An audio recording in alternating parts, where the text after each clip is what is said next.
Hi Taurus, this is Jav. Welcome po sa ating channel. At ito ang inyong Daily Gabay Tarot Reading. Kung naka-resonate kayo, comment down. Kung hindi kayo naka-resonate, ibigay niyo po sa iba kasi general reading po ito. This is for you, Taurus.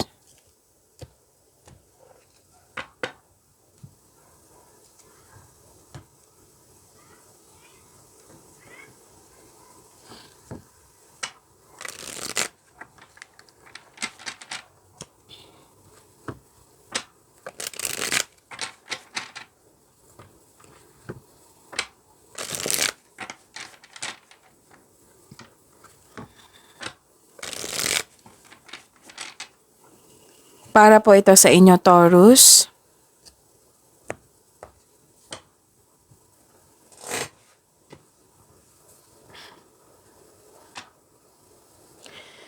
Maraming salamat po sa inyong patuloy na suporta at maraming salamat din po sa mga hindi nag-skip ng ads. Gamitin ang reading na ito bilang gabay lamang. Sa mga hindi pa nag-subscribe, subscribe na po kayo at click bell notification para malaman nyo na may bago tayong video. Para sa mga gustong magpa-reading, comment po kayo ng personal reading. Again, comment kayo ng personal reading and check my reply sa comment section.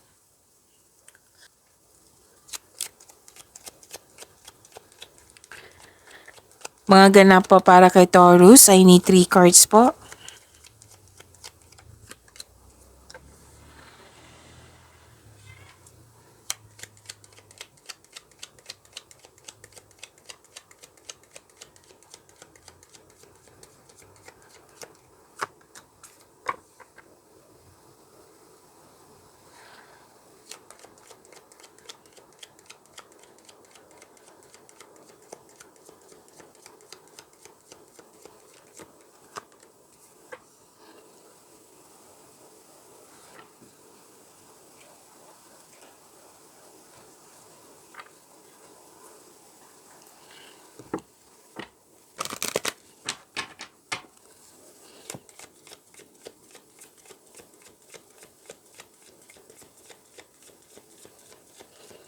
Mga mensahe pa para kay Taurus. I need 2 cards po.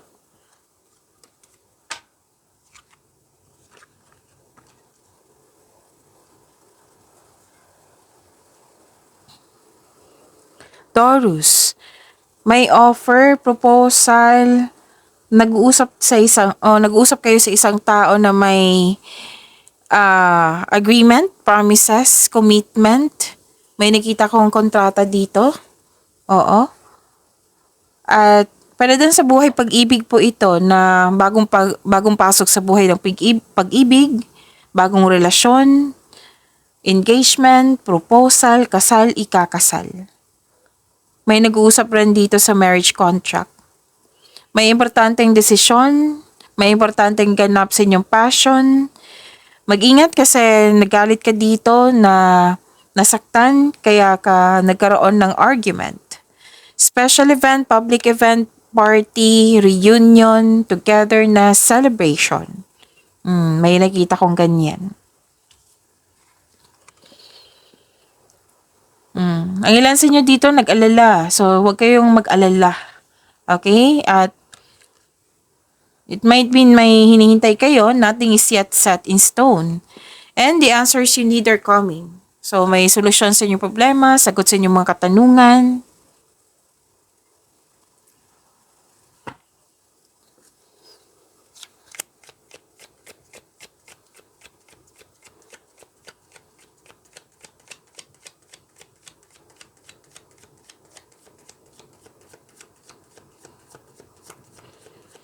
Energy po ni Taurus.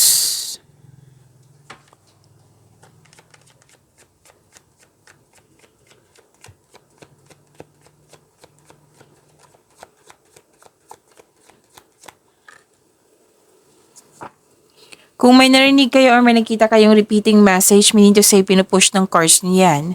Like for example, nanood kayo ngayon ng May 29 at May 13 na video reading. Tapos may napansin kayo na repeating message. Yan po yung pinupush ng cards na kailangan yung bigyan ng atensyon, solusyon at aksyon kung maaari po. So may natanggap kayong biyaya dito at naging generous kayo. You have abundant in life.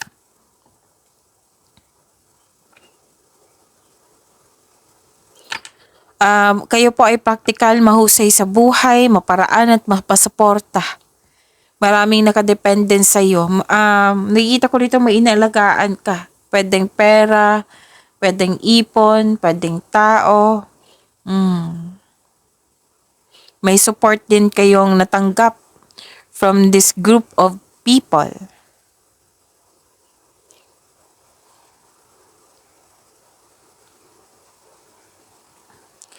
Habaan ng pasensya. Pag-isipan nyo na mabuti kasi nagdesisyon kayo dito na hindi pinag-isipan masyado kung karapat-dapat ba. So kung hindi pa ito nangyari, kung gagawa kayo ng desisyon kasi lumabas siya dito at dito rin sa tarot cards nyo, na kung hindi pa nangyari, kailangan mong isipin ng mabuti kung karapat-dapat ba. Maging wiser, maging matalino, gamitin yung talino nyo. Kasi nakita ko dito na some of you naging impatient, kaya parang nagmamadali sa paggawa ng desisyon. So beware. Pwede din may nagkaroon ng delay. The universe is trying to show you something, baka may na-miss kang opportunity. So the wisdom message is use your time wisely.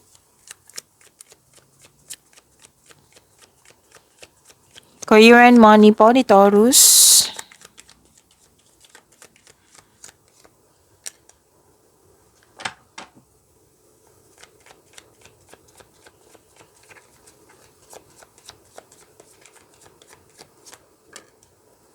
Mataas ang inyong intuition. Mas sumawak yung ambisyon mo sa buhay. Career and money na po tayo.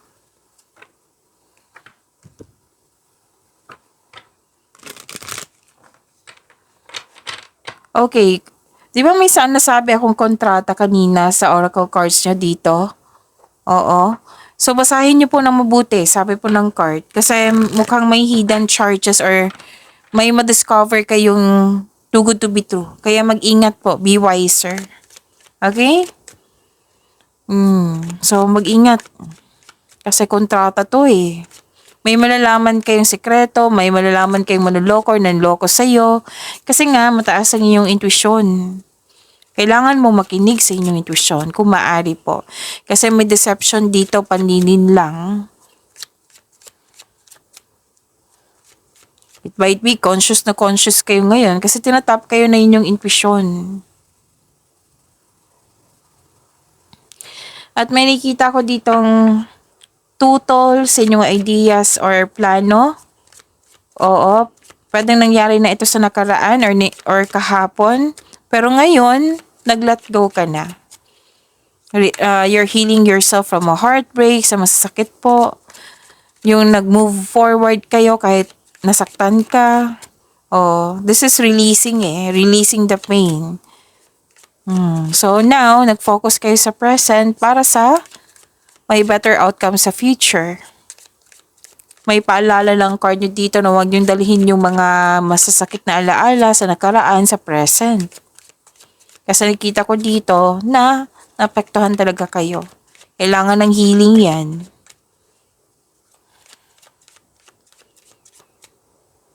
Spirit guide, message po sa career and money ni Taurus. Ito na yun. Nag-clarify siya dito na may taong hindi totoo. Duality, do not forget about the dual nature of people. Don't lose your vigilance. Diba? May hindi totoo na kontrata. May taong ino-offer dyan na ma-discover mo na hindi totoo. So, beware. At least alam nyo na. Love life, self-love, partnership, and romance ni Taurus.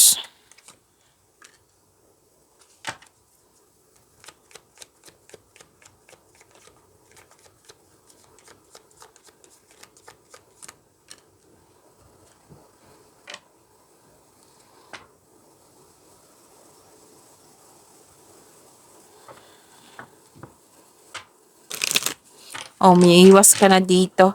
Umiiwas ka sa mga toxicity. You're moving on from challenges. So, this is ending kasi umiiwas ka na, gumagawa ka na ng paraan. So, nangyaring ending, oo, may magandang nangyari, oo. Sa new beginning, may nangyari. Oo, na granted yung manifestation mo, happiness, fulfillment sa pangarap, di ba? Ang ganda. So, ito yung you're moving on from challenges, pumasok na, nagkaroon ng transformation, nagkaroon ng new beginning, at yung new beginning na iyon, may magaganap na pagkakasundo, yung magaganap na maganda. Oo, na magugustuhan mo talaga yung pagbabago. Kasi fulfillment to sa pangarap harmony, pagkakaisa po. Fulfillment sa pangarap, granted ang manifestation. Sa mga single po, sobrang saya nyo ngayon kasi gusto ka rin ng taong gusto mo. Sa mga may relasyon sa buhay mag-asawa, masaya kayo at satisfied sa buhay. Makakatanggap ang ilan sa inyo ng sustento or sustento para sa anak. Message po sa love life ni Taurus, Spirits Guide.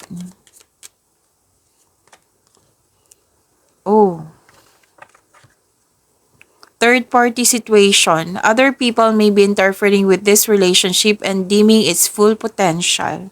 So, may nangingialam sa inyong relasyon.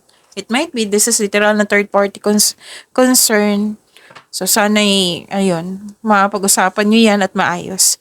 Pag-imanin nyo po yung blessings sa binigay sa inyo, Taurus, see you tomorrow. Maraming salamat po.